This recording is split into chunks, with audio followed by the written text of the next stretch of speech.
Hey everybody, what is going on? George the Italiano here with my bro OG.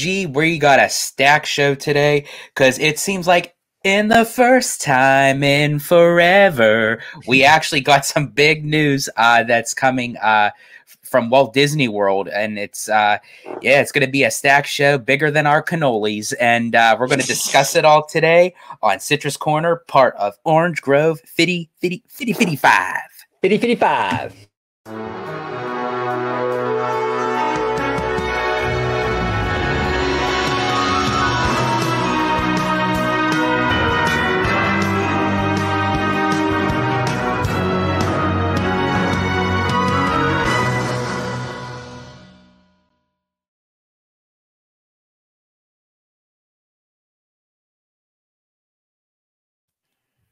Welcome back, everybody, to another Citrus Corner. I'm George the Italiano, your host this evening, and of course, I got my co-pilot, my brother, my collaborator, Mr. OG himself. How are you doing today, bro? I am doing fantastic, George. We have a lot to discuss today. A lot of news happening. A lot of news. Are they actually turbocharging the parks? It seems like they might be. We'll see. But yeah, I can't wait to dive in, brother. And now your host, the Italiano. Thank you very much, sir. And you know what? Let's just dive right into it, shall we? So I think we should kind of rewind back a little bit before all this news broke out. To at the time of this recording, 2 days ago was the shareholders meeting, and they released some info like with Avatar and everything coming to Disneyland. They released new animation for Moana 2, and then of course what everyone was kind of the spotlight on for this year's shareholders meeting was the proxy battle between Iger, the current board of the Walt Disney Company, and Nelson Peltz. So during the time everything was transpired, Iger and the current board won the notion to keep their places and what have you. Nothing was changed. Nelson Peltz, kind of made his statement of, if anything, we're watching and I will be back.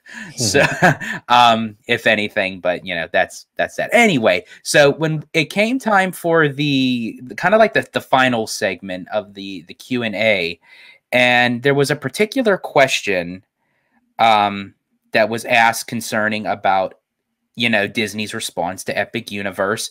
And I also thought it was quite interesting of Bob Iger's response to it. But rather than me try to explain it to you, how about we let the viewers hear it for themselves, OG? Absolutely. Here we go. Take it away, Bob. With Epic Universe opening up in Orlando in 2025, why hasn't Disney prepared anything or placed more than just a handful of attractions in the pipeline to be ready for this in 2025 at Walt Disney World? Well, thank you very much for your question, but that just couldn't be further from the truth. We've been aware of Universal's plans for a new park for more than a decade, and we have a sophisticated approach to analyzing the needs of all of our businesses and strategically deploying capital. But I just want to remind you of a few things at Walt Disney World during this same period. We opened Pandora, the world of Avatar and Animal Kingdom, Toy Story Land, Star Wars Galaxy's Edge, and Mickey and Minnie's Runaway Railway at Hollywood Studios.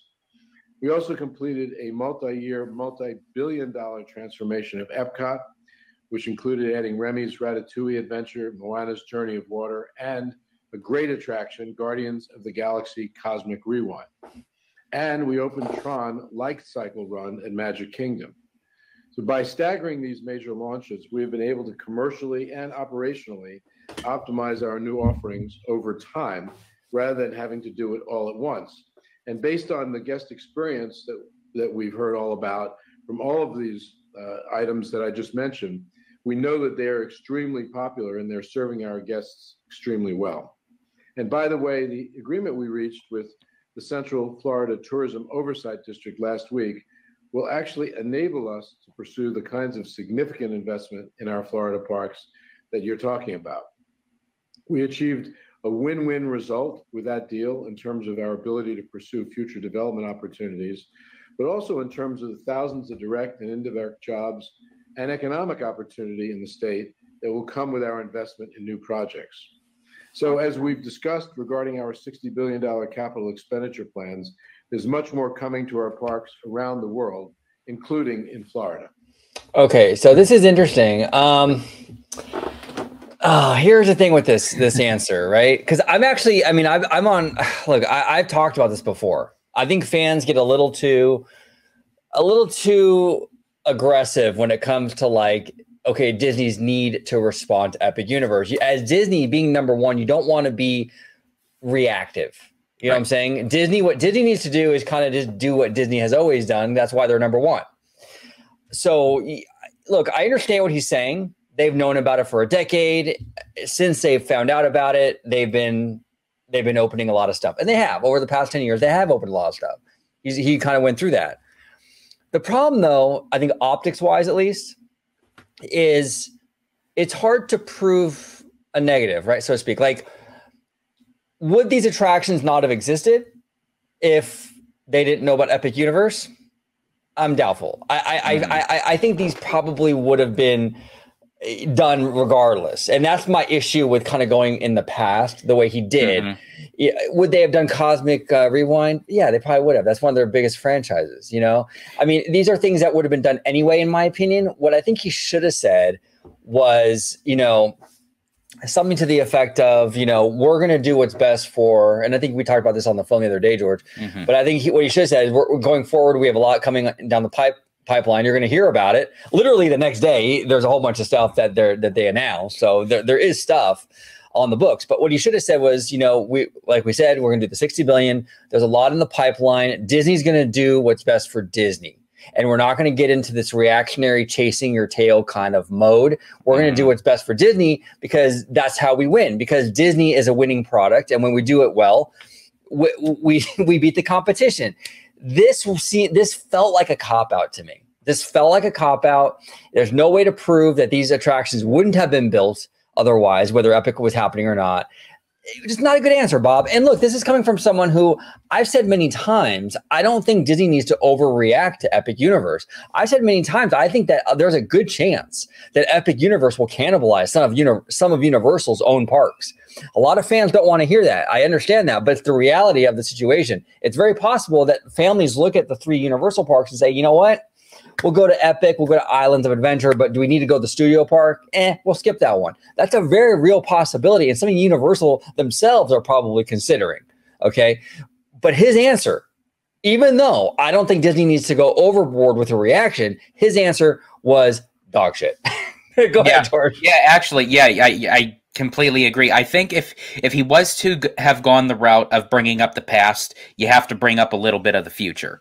And he didn't have to go into any kind of specifics, obviously up until 24 hours later, you know, when we get a big load of information. But at least, as you had said, to kind of put it in the perspective, you know, keep an eye out, you know, we're going to be releasing some things very soon, you know, but just keep in mind, we have done great things. It's not like we haven't been doing anything. I think if he would have taken that route and not kind of tie it into Epic Universe, because you're right, how is there any proof to say that those projects were responding to Epic Universe? We don't know that. We're not in the meetings. You know, we don't know the conversations that's being had in the company and at Walt Disney Imagineering. And as you said, quite frankly, I don't think that they were going to do Pandora just for the sake of answering to Epic Universe. That's what I'm saying. Because like soon after, look what happened. He ended up buying out Fox. What's part of Fox? Avatar. You know, so you're not going to do all that just for the sake of saying, oh, because Universal's doing this. So we've known about it for 10 years. So here's our 10-year slate. You know what he could have said, which would have been a better answer as well? He could have said Epic Universe is a reaction to Walt Disney World. Because Universal is the one playing catch up, not Disney. Yeah, you know, he basically kind of like put it in the perspective, like to say, "Oh yeah, you know we're answering to Universal." It's just, yeah, I felt like it was a very, very diluted kind of strategic manner on his part. I think It wasn't good. It was trying to go into like to kind of let Universal kind of have their moment, but saying, you know what, we still answered the call to it. But yeah, in the end of the day, when you look at the bigger picture, that was not a good call, because shortly after, as we were saying, one day later, you know, we get all this news. So why couldn't he even said, shortly, you know, we're going to release some news, some breaking, projects. That's all he had to say. Yeah, exactly. There were 100 different ways he could have addressed this. Now, look, you also don't want to come off like, see, I understand too where he's at in terms of like, you don't want to make it seem like Disney's like freaking out either, right? Mm-hmm. So you want to come off like, yeah, it's no big deal, you know what I'm saying? No biggie, So, but at the same time, you have to make it seem like it's no biggie, but at the same time, you also don't want to look like you're oblivious to what's coming around the corner, your competition.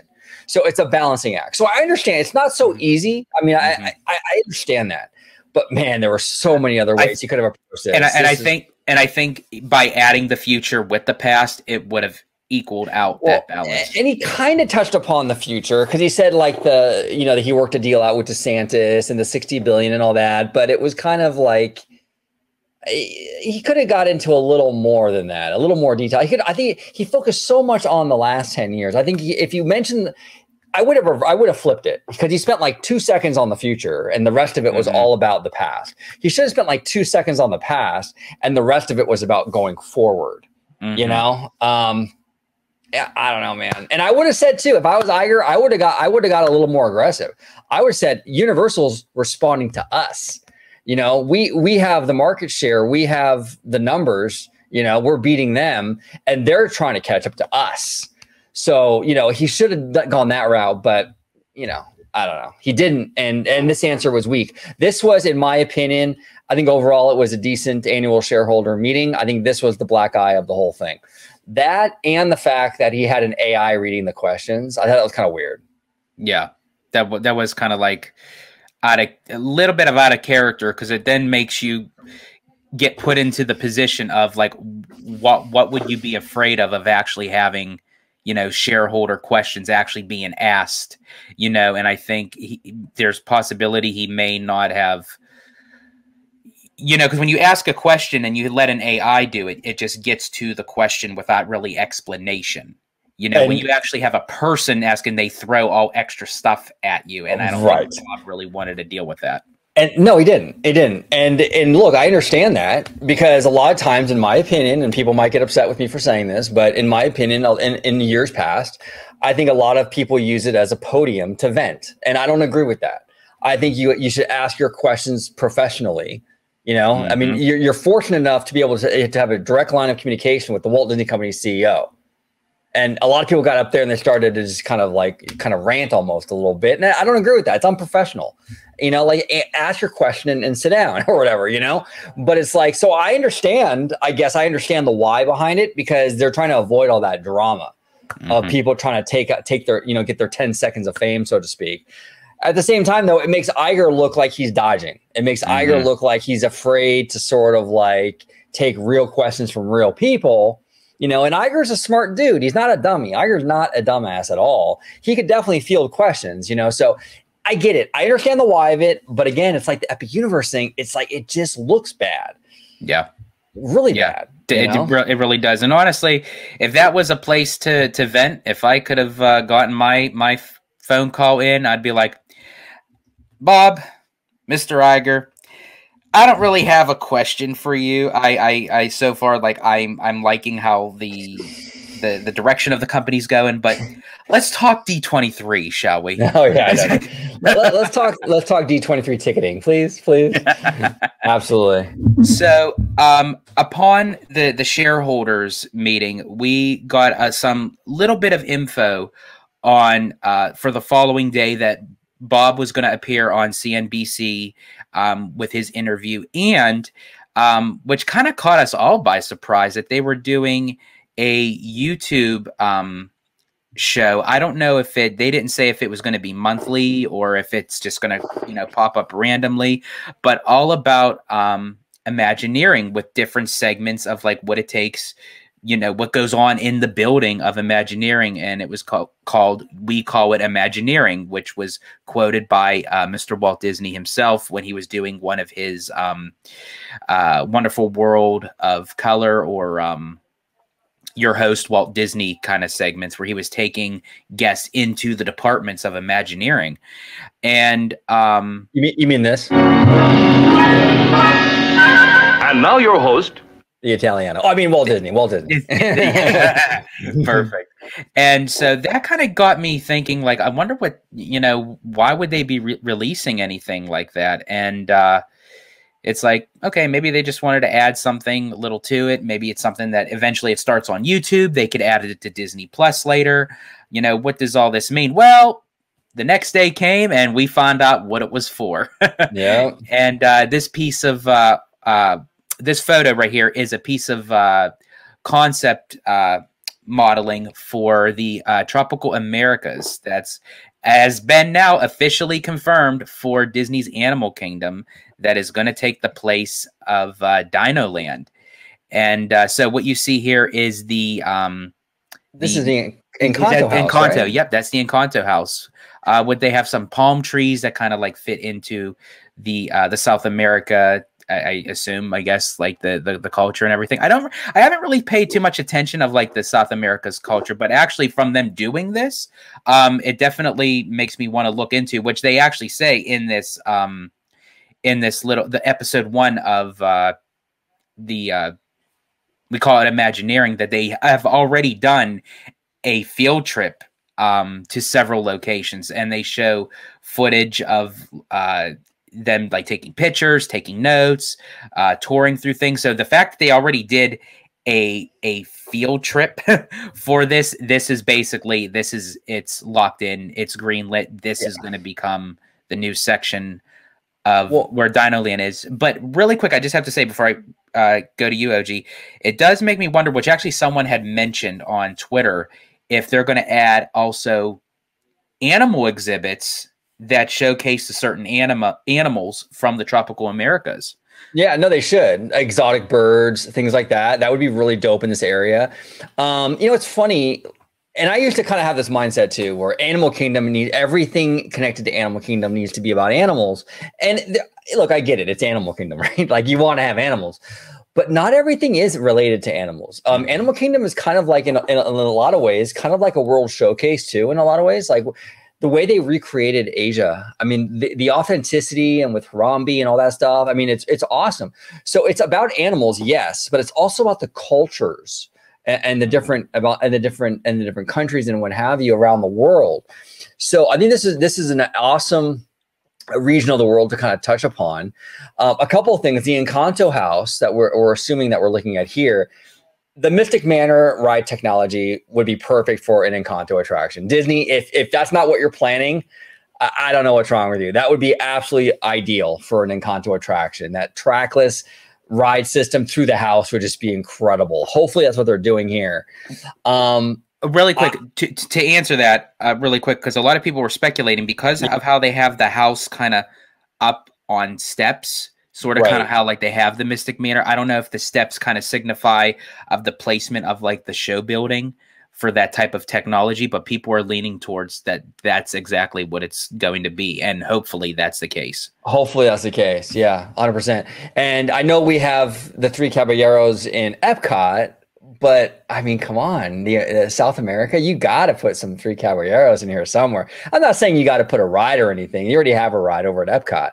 But maybe like a little show or something. I mean, that'd be kind of fun, you know, but there's a lot of potential here, man. I mean, look at this thing, you know, I mean, it's pretty cool. So, you know, apparently that piece of concept art, I believe that's going to be, I guess, like the Coco Inspire little, possibly could be like a C or a D ticket. Or carousel, it might be a carousel, or it might be a pavilion. Maybe like they're playing music, you know, from Coco. You know, it might not necessarily be a ride, but I think just the overall aesthetics of the concept art of what this land could become, it definitely screams Animal Kingdom. Like it meshes so well with the rest of the park. No, it does, man. This is perfect. Absolutely perfect. And then, of course, in the distance there in the backdrop, that's going to replace Dinosaur, which again in the we call it Imagineering episode 1. They kind of already solidify that too for Indiana Jones, because they did show part of the architecture little model of the Mayan temple. Yeah. It's dope, dude. It's dope. What I wish they would do with Indy in Florida, okay? What you do is, okay, I think Indy is fine. In archaeology, I mean, you know, we have an element of that already with the dinosaur attraction, don't we? I mean, there's a you know, this archaeology kind of element to that with the dinosaur bones and all that stuff, right? Mm-hmm. I would take the Indiana Jones concept and the dinosaur kind of like archaeology aspect and combine the two. I would have Indiana Jones in this like South American temple looking for like a very rare dinosaur egg or something crazy like that. And look, you even have Dial of Destiny, the recent Indiana Jones movie where there was time travel. You know what I'm saying? Mm-hmm. I know a lot of fans get all crazy when people mention time travel, but hear me out. I mean, if you had an Indiana Jones attraction with like, you go back in time and there's dinosaurs chasing you, this, that, and the other, that would be freaking dope, dude. That would be really, really dope. I know that would be awesome, but are they going to go that route? I don't really know. I think really, realistically, I think it's probably just going to be Indiana Jones going through like a South American temple, which is fine. I think that's enough connective tissue here. Like I said, you don't need animals and everything because Expedition Everest doesn't have an animal. I mean, it has a Yeti, but the overall theme of the attraction is more about the culture and the mountain, not really about animals. So I don't mind things like this sprinkled into this park. And this is 1,000 times better. This is where Dino Land is, right? Yep. This is the whole area of Dino Land. Come on. It's like no comparison. And you're right. With Expedition Everest, it's more of the Asian culture, and again, the Yeti is there, but you know, one can argue it's a mythological creature, you know, so it's like nothing really that you could actually go visually see. But yeah, I think that would be kind of cool if they could kind of keep the respect of the dinos and infuse it with a great storyline with Indiana Jones. Of course, if they do that, you know, I would love for them to update their dinos, you know, to have more, you know, realistic movements and what have you. But I think that would be really cool because their older Animal Kingdom signage out at the front is that's going to need some updating too, because a lot of the signs have the dragon, like the traditional dragon because of Beastly Kingdom, and a dinosaurs like the Triceratop and what have you. So if they're not going to incorporate dinos into Indiana Jones, then that signage is definitely going to have to be changed because it's getting a little outdated. They need to maybe add some like some Na'vi into that, like a silhouette with like the Banshees and what have you, and then obviously add you know, Mirabelle and some of the animals from Encanto, and then of course add a silhouette maybe of Indy himself, you know, donning on his hat and whip. That'd be really, really cool. But that's not the only Disney World news. I'm telling you, they did a news dump the other day. It was crazy, absolutely crazy. It was weird. It was like in a good way. It was a good weird, but I think it's just because we were not used to that for so long that, and again, to Iger's statement during the shareholders meeting, it basically, he kind of said, you know, this is basically why we couldn't really do anything because of the struggles with the Florida politics and Disney with DeSantis and everything. But, you know, they buried the hatchet, they squashed it, you know, shook hands.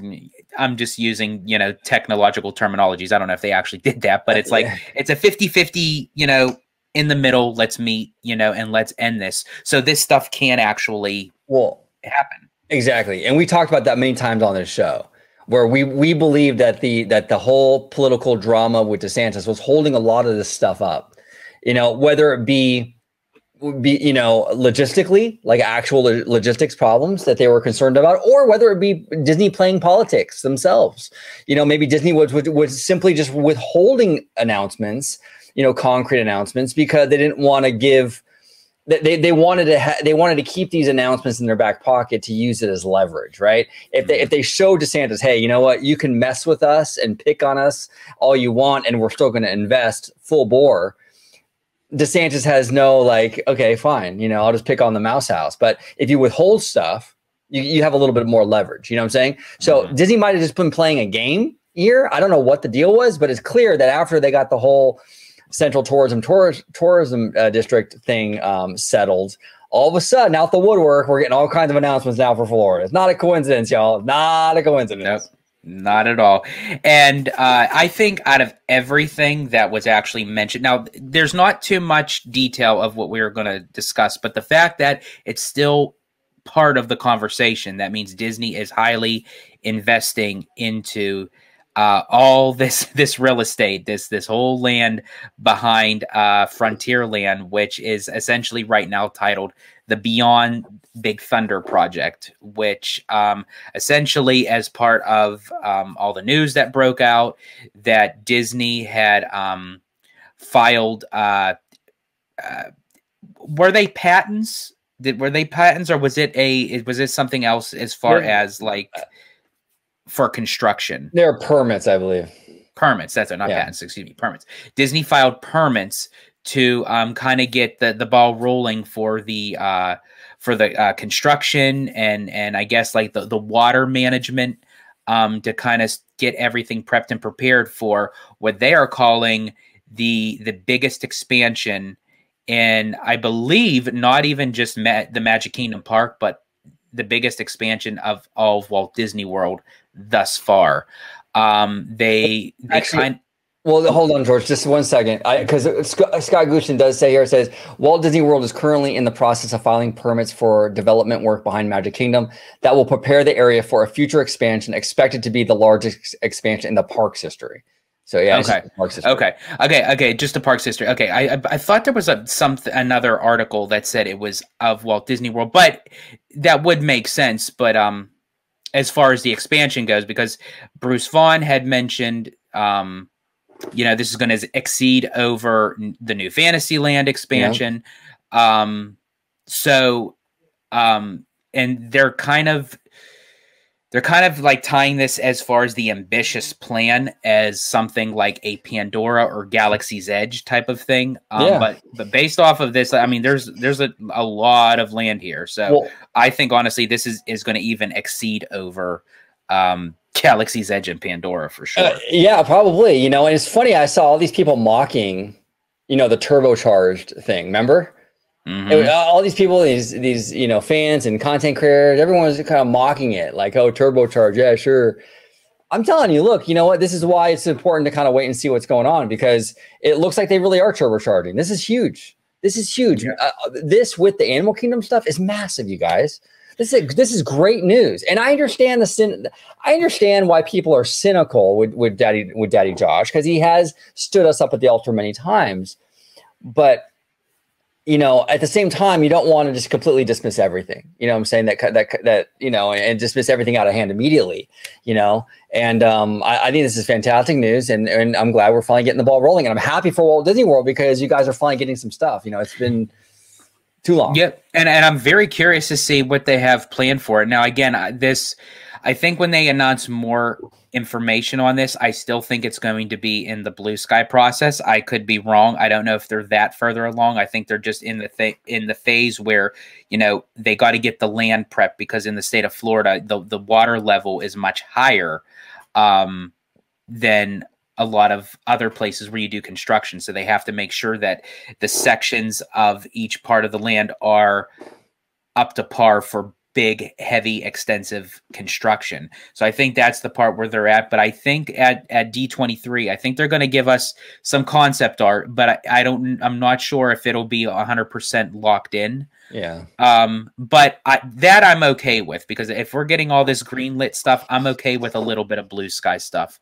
But I'm very curious to see what it is, because the original concept was Coco Encanto and the Villain's Land, which everyone knows me. You know, I'm big for a Villain's Land. So they never actually discounted the villains out yet. So that's a good thing. But as far as with Coco and Encanto, they moved them over to Animal Kingdom, which alleviates a lot more extra room that was supposed to be for them. So it makes me wonder what's going to go there. And I'm going to throw it out there now. I could be wrong. This is just, I don't know. I have no information that this is true or not, but I have a feeling with Moana 2 coming out with the live action rendition of the original Moana, the movie has done banger numbers on Disney Plus, and just the character has been kind of moved around all of the Disney properties everywhere. I think, and it was Moana was supposed to go over Animal Kingdom in the original concept. So I wonder if Disney did the old switcheroo and Moana, even not the whole plot of land, but a piece of that land is going to go towards Moana. I hope so. I think Moana is a great franchise. I think Moana is a franchise that would translate well in a theme park environment. I'm down for that, dude. I'm completely down for that. I think it'd be kind of cool, actually. I love Polynesian culture. I think it'd be fun. Yeah, so we'll see, dude. And if they do Villains Land, that's gonna be even crazier. I don't, for some reason though, as much I'm on the same page as you, George. Like totally, I would love Villains Land. I just don't feel like that's the route they're gonna go. I think the Moana thing is kind of where they're at. Yeah, I do too. So crazy stuff, but I think we have more to discuss. I mean, we do. Oh, there's a lot actually, dude. A lot. Hold on one sec. Let me pull this up. This is crazy, bro. Okay, here we go. And now, mind you, everyone, like all this news came out at once. Like everything, it was like Disney was like bam, bam, bam, bam. It was crazy. But this segment we're going to talk is actually of the I guess you could say anticipated, but yet controversial topic of Tiana's Bayou Adventure. But you know what? I think a lot of that controversy is kind of leaning towards more of a positive state based off of what Imagineering released to us with the new audio animatronics of the characters that are part of the Princess and the Frog film that's going to be incorporated into the ride itself. And I tell you what, I'm not even just going to say some or a lot, but these audio animatronics are freaking amazing. And here's Mama Odie right there. I have to say, out of all of them, she is my favorite. Yes, me too, George. I was just going to say that. Me too. Mama Odie is my favorite. Mama Odie is probably one of the most, literally no hyperbole, probably one of the most impressive animatronics I've ever seen. I actually, dare I say it, I think she's more impressive than the shaman. I do. I actually agree with you because the way that they designed her, she obviously is designed to look like the character in animation form, but they almost gave her a realistic human quality to her, as if they were to do the Princess and the Frog into like a live action format, so to speak, they basically took the animation qualities of the character and literally brought it into three-dimensional space. It's incredible, dude. I mean, she is an absolute beautiful animatronic and so fluid. Look at this. And look at Tiana. I mean, these are incredible. And this is the thing too, man. And this is why I said it before and I'll say it again. Hold on one sec. I do apologize. My computer is like, this is why I said it before and I'll say it again. It's important to wait and see. I know that's not a popular thing amongst fandom. I know it's it's easy to sort of get on Twitter or get on YouTube and just sort of like, hey, you know what, this thing, I don't like how it sounds. It's going to suck, yada, yada, yada. It's important to kind of wait and see before this stuff, wait and see until you see what this stuff looks like. Because I'm telling you, man, these animatronics, this attraction, I think is really going to blow people's minds. I have heard next to zero hate for these animatronics, even the people that have been very, very like, oh my God, this is the worst re-theme of all time. The Save Splash Mountain people, even they are conceding that these animatronics are top notch. So this is very positive, dude. This is very, very positive. I think it's gonna be beautiful, And with the audio animatronics, and especially with Lewis the Gator, when they showcased him, kind of them programming the audio animatronic and the fluidity of his movement, they said that what they're showing us right now is only at 75%. What? Yes. Only 75% of the audio animatronics are moving at this point. They're not even at the full 100%. That's crazy, man. 'Cause this stuff looks incredible. Absolutely incredible. Now, people are concerned, right? They say, okay, the animatronics are great, but here's the problem. We have less now. So is that going to make the kinetic energy, is that going to create an issue with these scenes? I understand the concern. I do. Mm-hmm. I would say no, because it's not just, the thing with Splash Mountain is it was all animatronics, basically, but you didn't have like mixed medium. You know, with this attraction, you're going to have these elaborate animatronics. I mean, there's going to be like 25-ish, I believe. And you're going to have projections and other technologies mixed in with these incredible animatronics. I think it's going to offset the loss of however many animatronics you lost. I think it's going to offset, because it's not just a one-trick pony anymore. You're having these great animatronics. You're going to have projections, all kinds of new technology mixed in with it. I think it's going to offset and be fine. Again, though, we have to wait and see how it turns out, but I'm not too worried. I don't know. What do you think, George? Yeah, I'm a big fan of quality over quantity. And it's not that I didn't enjoy Splash Mountain and the characters and the audio animatronics, but let's face it. I mean, those audio animatronics were very old and outdated. You know, they were, you know, made in the late 80s, you know, early 90s, you know, and it's like compared to these newer up-to-date AAs, I mean, yeah, you can have like over several hundred critters in Splash Mountain that are the audio animatronics are outdated, but you could have maybe like, you know, 70 to 80 audio animatronics in Tiana's, you know, and it's like, but you have these kind of quality branded AAs. I would take this any day. And again, not saying I don't miss Splash Mountain, but I'm looking forward to what they have to offer. And rather than just sit back and say, you know, they replace Splash Mountain, you know, oh, woe is me. Yeah, I mean, I think that when you have the level of sophistication you're seeing here with these animatronics mixed with new technologies interwoven into those scenes with them, like, you know, the projections and things like that. And we've seen it. I've seen it here at Disneyland. The renovation, the refreshing that they did for Alice in Wonderland and Snow White, that I think is the blueprint for what we're going to see here in Tiana's on a grand scale. I agree. Okay, it's that beautiful, really seamless blend of the projections mixed with these great physical sets and these animatronics. And I'm telling you, man, if they come anywhere close to what they did for Snow White and Alice in Wonderland, this is going to be absolutely breathtaking, especially on this scale, how massive this building is. I don't know, man. I'm really optimistic about this thing. And I think a lot of people wrote this thing off way too soon because they got too involved in the culture war and yada, yada, yada. And they got upset. And I'm telling you, this attraction, though, I think it's going to impress a lot of people. I've been saying that for a very, very long time. And honestly, if you have something that's this high quality in the audio animatronics, they're not going to stick them into backdrops that look like crap. They're going to make the scenery, the backdrops, everything that'll be harmonious to the actual characters themselves. So if this is what the characters look like, I have a feeling that the set pieces inside the mountain are going to look fabulous. Oh, I do too. Yeah, I do too. It looks like Disney's taking this re-theme seriously. It does. It looks like they're taking it very seriously. We're getting new music, but we're also getting music from the film woven into that new music. So, you know, that's good news. I don't know, man. I mean, you know, and look, another thing too, fans were really concerned that, oh, there's another animatronic.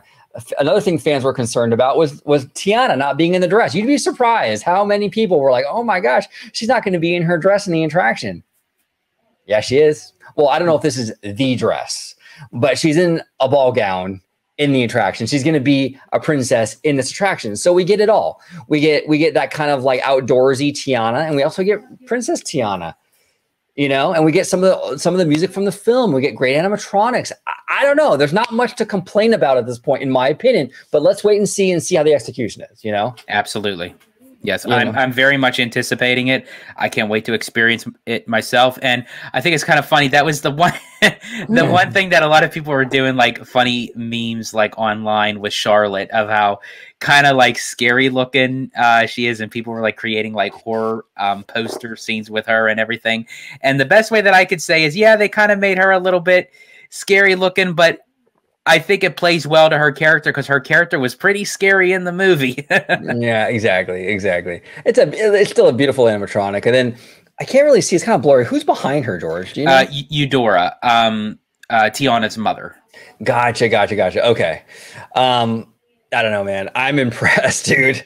These animatronics look like the Beauty and the Beast attraction over in Tokyo. Yeah. I mean, you know, that level of sophistication. It's hard to find anything to really complain about, you know. I think right now, the one thing that, if I had one complaint about Tiana's, I don't mind the mountain. I just have one complaint, which I would pull back a little bit on the foliage. Yeah, I agree. A little bit. I agree. More so at the top peak of the mountain. Right. I think everything else, like with the moss and like the trees and everything down where the water tower is, that's fine. But yeah, too much. And I feel like that the greenery is a little bit too dark too. I think they should make it a little bit more of a lighter green. And I know they probably did that because like maybe with the lighting when it becomes night, but it seems like a little bit more valley than swamp, if that makes sense. That's very fair. That's very, very fair. But and then really quick, I just have to say before we move on is I have high hopes for the future, because if this is the route that they're going with the audio animatronics, I can't wait to even see what they do beyond Tiana's Bayou adventure. Yeah, exactly. And what are we going to get for that? That's a great point, George. I never even thought about that, really. I never really like put two and two together. But what are the Pandora animatronics going to look like at Disneyland or DCA, whatever park they put it in? That's going to be insane, bro, because you're talking James Cameron. He's going to look at these animatronics and go, do better. Yeah, that's it. It's like, they're good, but we could do better. We can do better. Yeah. Because he's going to want the best of the best for this thing. And that's why I've been saying to fans all along, I'm telling you, this is not going to be some cheap little exhibit. You're writing this off. I'm telling you, and nobody will listen. But we got a video coming out about that pretty soon. So we'll save that for that video. Absolutely. And yeah, and then today, breaking news. Well, I don't think it was just today, but they announced this prior, but they gave us a piece of concept art of what the finalization of this is going to look like when it's completed. That June 17th, Test Track will be going down for a lengthy refurbishment as kind of the Test Track 3.0, so to speak. And they're going to incorporate a lot of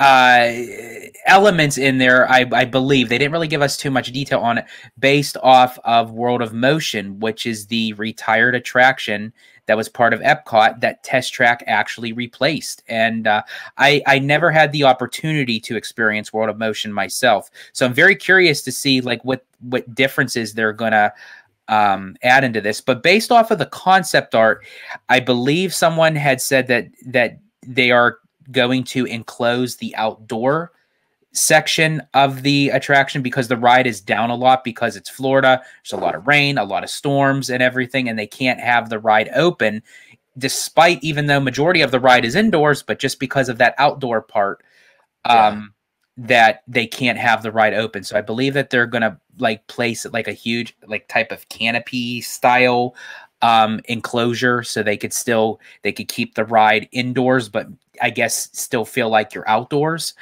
And I'm excited about it. I mean, yes, comparing it to Radiator Springs Racers will always take the crown in comparison, but Test Track is a very, it's a cool ride, and I'm glad to see that they're giving it some TLC, because I was really not a fan of the 2.0, to be honest with you. I'd ride it, but it gave like a lot of that Tron element to it, and I preferred the original. So I'm very curious to see what they go with 3.0. So are we going to completely lose the Tron vibes, or that can be mixed in with this new thing? They may have like some technological things to it, but I think the overall look of how it looks of Tron, I think, is going. But even based off of the entrance, it still kind of throws off a little bit of that Tron vibe.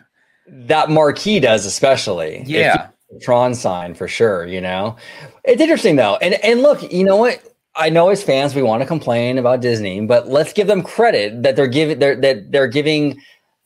doing like kind of like a hat, a tip of the hat to World of Motion. You know, you have to understand something that's not for the normies, everybody. Okay. The normies probably don't give a shit about that. Okay. Like that's Disney placating to the hardcore fans. Give them credit where it's due.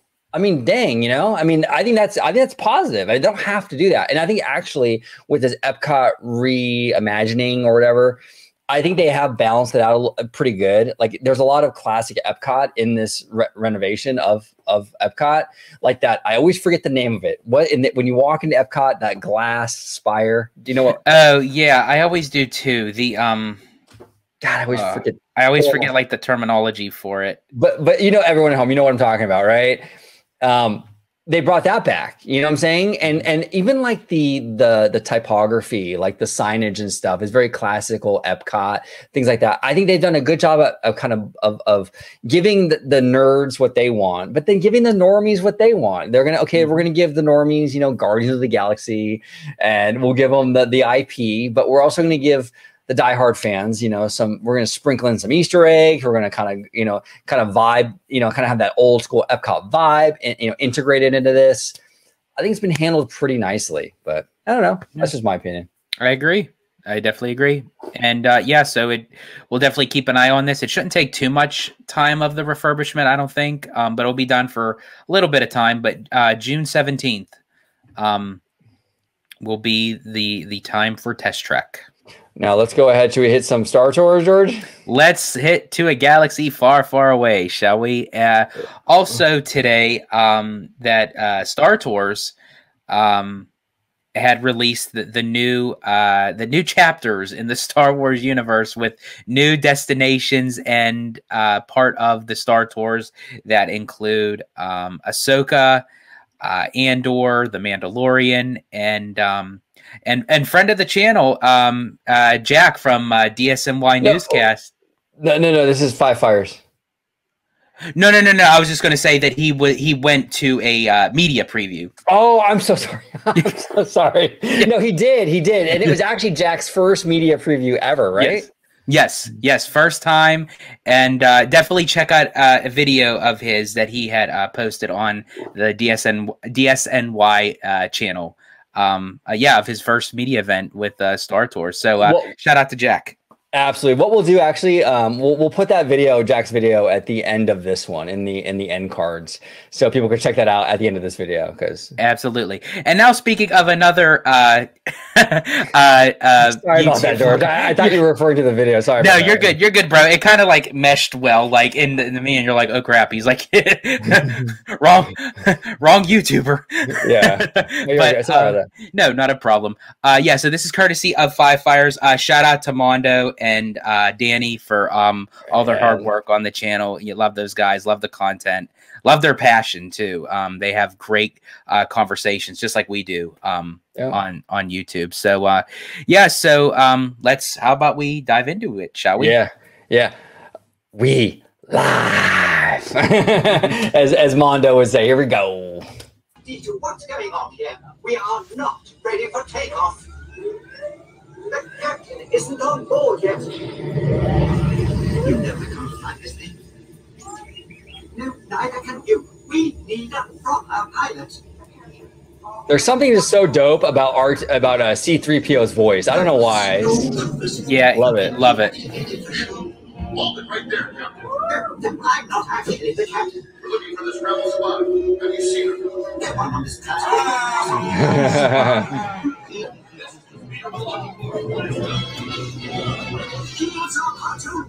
Oh man.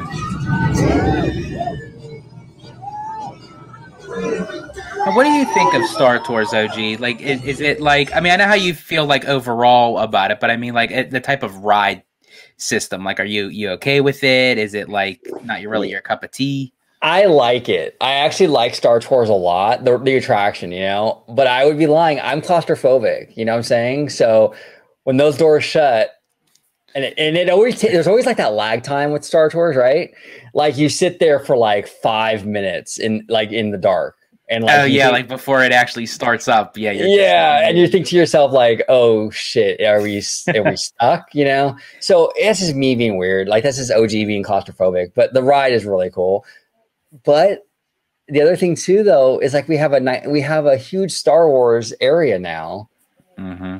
It's like, I don't know. Does it? I mean, either maybe put it over there or kind of maybe get rid of it. As much as I love it, it might be time to move on, I think. Or maybe you can even use this ride system and make it something else. You know what I'm saying? Yeah, exactly.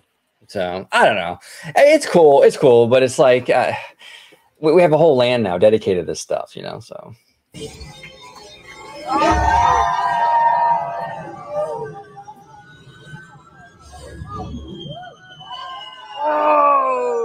Here we go.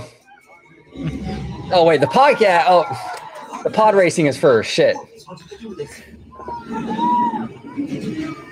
on, everyone!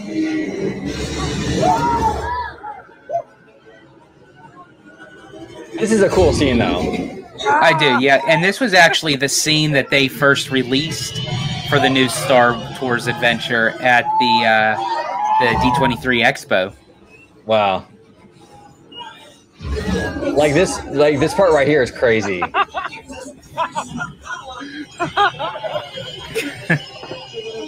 For those of you at home, and George, I don't know if you've seen it, but like, have you ever checked out like what your Star Tours vehicle looks like from the outside? No, like, I never really. Oh man, it's crazy because in my head I'm thinking like you're just in a room that kind of moves. You know what I'm saying? I mean, essentially you are. Oh, you mean like as far as like the mechanisms like behind it? Yeah. Oh yeah, like I've looked like as we were like you walked on like the bridge into the thing, you kind of like lean over and you see like that whole gigantic. It almost looks like you're on like an oversized like accordion. Well, yeah, there's actually YouTube videos. If you search it on YouTube, you'll find it where like good footage of it, like moving like this, and it's they're filming from the outside while it's in motion. You're high up, dude. Like this thing is not low to the ground. Like this thing is up in the air, like pretty significant. It's crazy.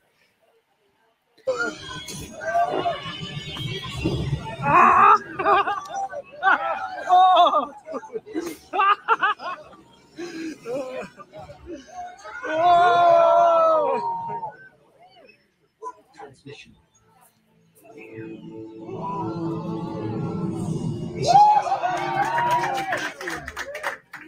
With each day, the Empire grows for more and more powerful. Cassian. We need your help right now to fight back. Right now? But head to the coordinates I'm transmitting to you.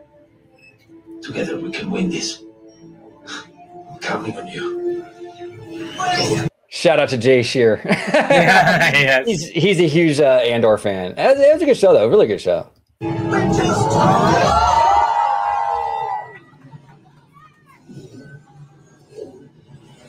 Oh.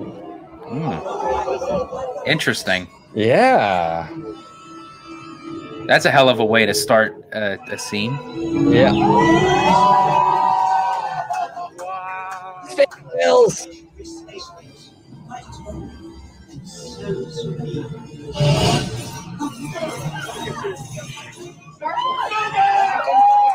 Oh, Ahsoka.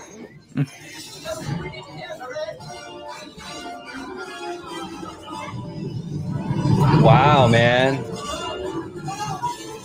Impressive. Very.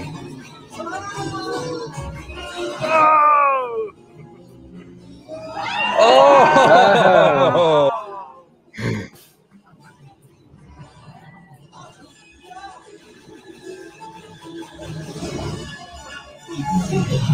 What? Appreciate it.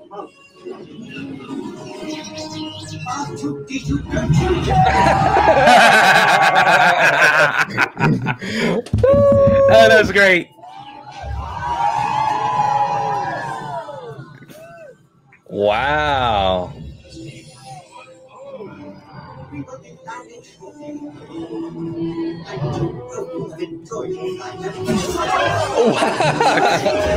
Wow.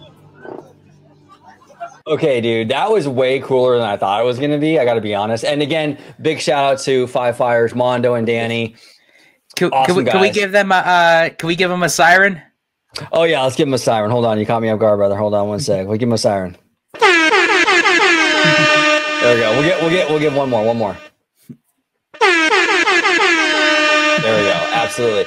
Yeah, that was dope, dude. So we had Cassie and Andor talking to us, and then we went into the Ahsoka stuff, which was pretty dope. Are those the only scenes, or are there more? There's a scene, I believe, with Mandalorian and Grogu. Oh, that's right. And I think there's an actual Andor scene, if I'm not mistaken, as well. So we got Cassian talking to us, but I think there's actual Andor. Okay. So yeah, there's more, but that was sick, dude. That was really, really sick. And it seemed like the people on the ride were really enjoying it. They really were having fun. Yeah. Especially, I wonder with that, kind of that double barrel kind of maneuver in the sky. Like, he's like, R2, don't you dare. Don't you dare. That was great, man. That was fantastic. Well, okay. All right, Disney. I see you. Okay. I wasn't like super. I was excited in a way because I'm always excited for something new, I guess. Yeah. But I was kind of like, okay, Star Tours again, But that was pretty cool. That was actually really cool. That was. I'm actually very curious now. I can't wait to actually experience it myself. Yeah. Yeah, definitely. But I want to thank you, bro, for joining me today on Citrus Corner. This was a stacked show, and definitely can't wait to do more Citrus Corner shows, which there'll definitely be more in the future because, we can kind of see the direction Disney's going. So there's going to be a lot more information, breaking news, and content coming from Walt Disney World and even the cruise line for sure. Did you say that Citrus Corner is back? Let me talk these motherfuckers. Guess who's Bizak? There you go. There we go. Hey, bro, that's how we do it. We make it look easy. Oh, we make it look so easy. There we go. Well, I want to thank you, bro, for good. Yeah, sorry, go ahead. No, I was going to say shout out to the Seraphim because they're awesome. Of course. But, bro, I want to thank you for joining me today on Citrus Corner. I had a blast. Yeah, no, absolutely, George. Always a good time. A lot of good stuff. I'm really happy for Walt Disney World fans. Finally, we're getting some announcements, some concrete stuff. We got Animal Kingdom, Magic Kingdom. We got Tiana's looking good with all those animatronics. Positive stuff is on the horizon. Let's go, baby. Absolutely. And again, we got more to come. And I think I have to say, D23, I think, is going to be a banger for sure. And unfortunately, even though that we are not attending, which you all know why, definitely check out our video. You'll actually kind of get a little bit of a kick out of it for sure. Yeah. But we will be covering all the news that is being broken out during the D23 weekend. We will be doing a live show, and hopefully, if everything turns out right, crossing our fingers, we can get the live stream from the parks presentation, and you could be watching it with us. We're going to have a huge D23 weekend live stream party, so it definitely should be a good time indeed. Oh, yeah. Oh, yeah. So, George, thank you for having me on, brother. Hold on one second. Let's go ahead and... And now your host, the Italiano. Thank you, bro. And you could definitely find me on X, formerly known as Twitter, at Disney George. You could also find me on Instagram under the Disney Italiano.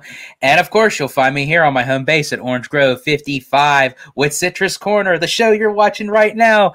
And with all that sweet, juicy, but sometimes sticky Disney news and info. And for all you out there, stay safe, stay healthy, stay Disney. Bye, everybody. Peace. 세상이 누구에게나 공평하게 추악해.